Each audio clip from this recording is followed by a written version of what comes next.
अस्सलाम वालेकुम दोस्तों, नए आने वाले लोगों से गुजारिश है कि वो मेरे चैनल को सब्सक्राइब करते हैं और बेल आइकन का बटन ज़रूर दबाएं।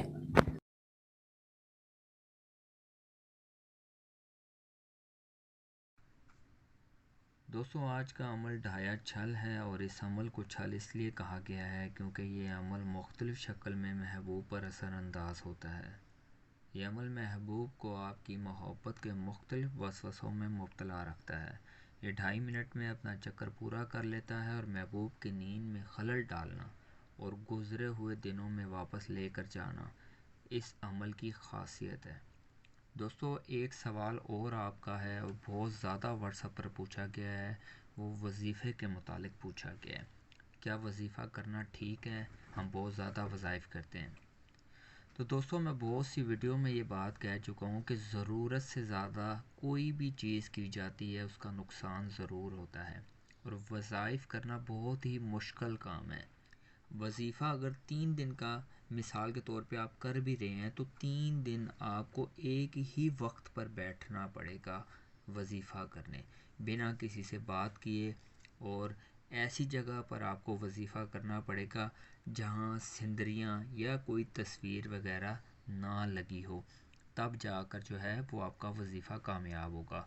और फिर दूसरी चीज़, वजीफ़े का असर 1 या 2 दिन होता है, इसके बाद जो है वो ख़त्म हो जाता है असर। ये मुस्तकिल असरअंदाज नहीं होता क्योंकि लफ्ज़ों में अदा किया जाता है, तो इसलिए इसमें रिज्जत का ख़तरा जो है दोस्तों वो बना रहता है। क्योंकि आपने सुबह कोई और वजीफ़ा किया, शाम को कोई और किया, इस तरह जो है वो आपको रिज्जत का मसला रहेगा और आपका कोई तावीज़ और कोई वजीफ़ा असरअंदाज नहीं होगा। तावीज़ आदात में होता है दोस्तों, और ये इसकी एक शक्ल होती है।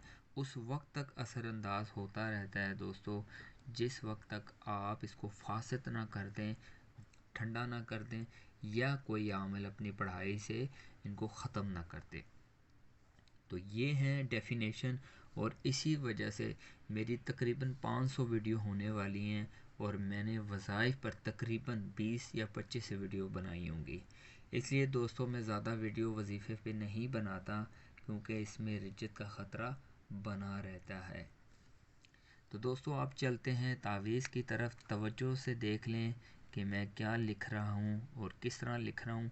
आपने उसी तरीके से लिखना है, लेकिन उससे पहले आपने पाक साफ़ हो जाना है और एक कील फ्रेश जो इस्तेमाल ना की हो और फ्रेश धागा, नल की जो है बाहर से आप मंगवा लें 5-10 रुपए की ब्लैक कलर की, तो फ्रेश कील के ऊपर आपने धागा जो है वो 41 बार आपने बिना कुछ पढ़े महबूब का तस्वर करके कील के ऊपर आपने चढ़ा देना है।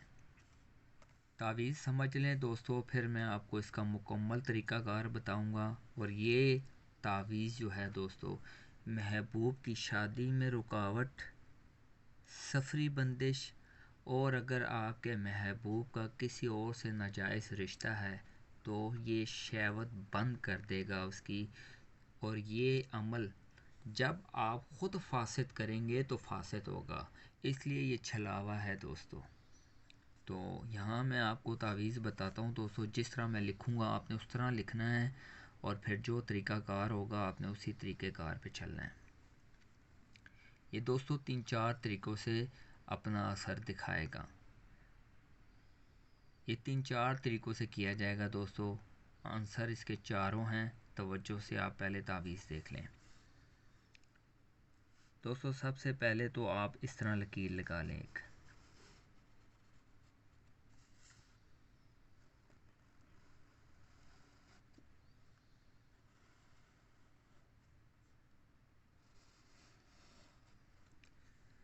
दोस्तों, ये खाना बनाने के बाद आपने इस तरह लकीर एक और लगा देनी है, और फिर इसको यहाँ पर एक लकीर लगानी है। यहाँ पर आएगा दोस्तों लाम, लाम, आइन, सीन, काफ,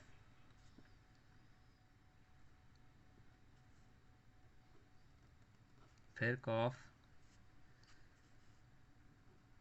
वाव, हमज़ा, छोटी ए, वाव, एक आएगा या अलिफ ऊपर हमज़ा। दोस्तों फिर नीचे यहाँ पर आपने एक हमज़ा, फिर आपने इस तरीके से हमज़ा लिखनी है, इस तरीके वाली। यहाँ लिखेंगे आप 4 5 1। फिर दोस्तों यहाँ लिखेंगे जीम और मीम, फिर नीचे अलिफ, इस तरीके से आप लिखेंगे। 2 1 लिखेंगे, 3 1। यहाँ आपने लिखना है रा बंद,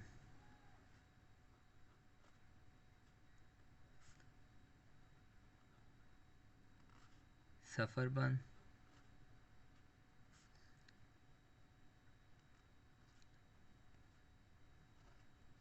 शहवत बंद। दोस्तों लफ्ज़ों को आगे पीछे ना कीजिएगा, जिस तरीके से मैं लिख रहा हूँ आपने उसी तरीके से लिखना है। फिर 1 8 डॉट 3 3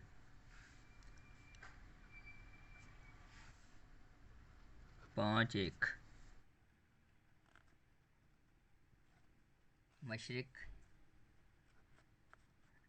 मगरिब,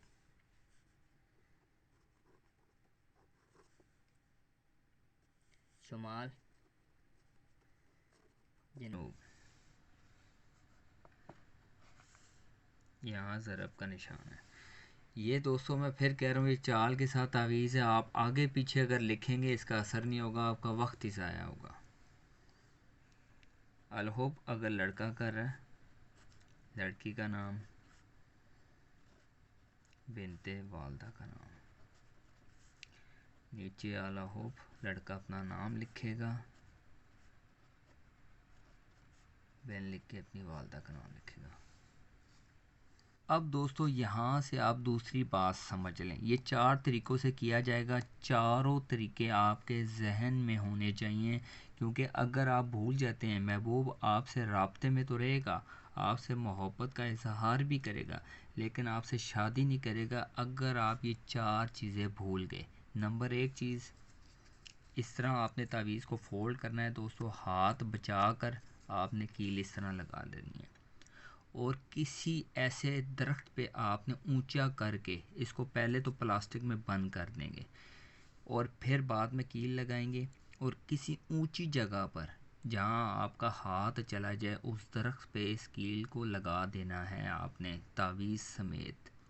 और याद रखना है दोबारा उस तरफ जाना भी नहीं है, सिर्फ आप उस वक्त तक जाएंगे, उस वक्त जाएंगे जब आपने बंदिश को खोलना है, यानी कि बंदिश को फासिद करना है, तो ये तावीज़ आप उस दरख्त से निकाल लेंगे।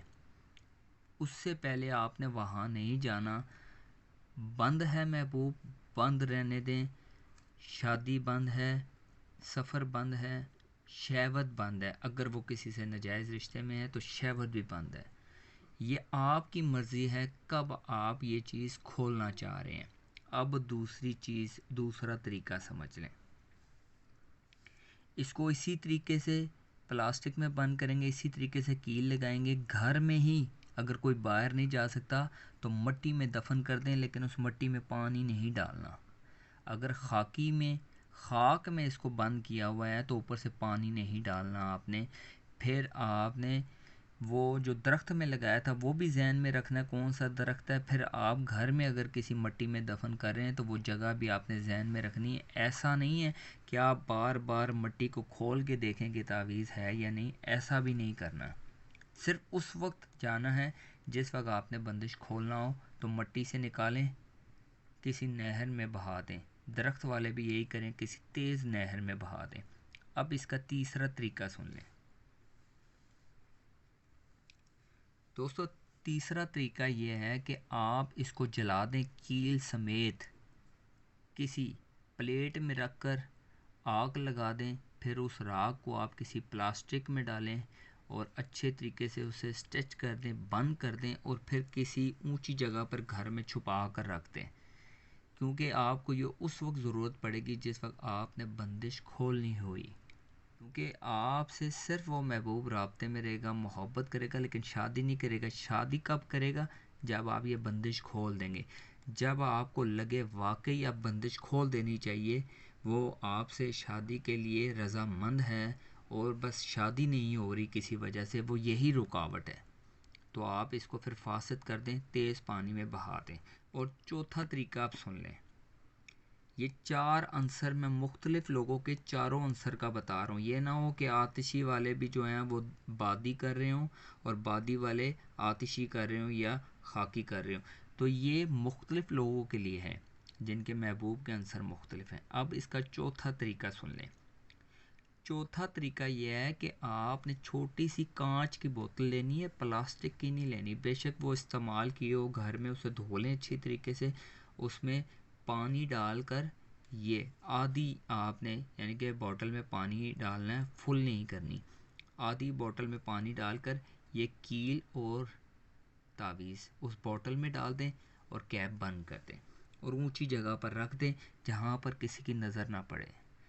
फिर जब आपने इसकी बंदिश को फासिद करना है तो आपने करना क्या है, उस बोतल में से तावीज़ निकालना है। तावीज़ को फासिद करने के लिए तेज़ पानी में बहाना है। बहाना चारों लोगों के लिए एक ही तरीका है फासिद करने का कि तेज़ पानी में बहा देना है, जलाना नहीं है। फिर फासिद करने का सिर्फ एक तरीका है, वो है बहा देना। इसके अलावा दूसरा तरीका नहीं है और ना मुझसे कमेंट्स में किसी ने पूछना है। तो दोस्तों ये एक दिन करना है, किसी भी दिन करें, बावजू हालत में करें, लिखते हुए कोई ना देखे बस आपको। वीडियो पसंद आए तो लाइक और सब्सक्राइब कर दिया करें। अपने भाई को इजाज़त दीजिएगा। अल्लाह हाफिज़।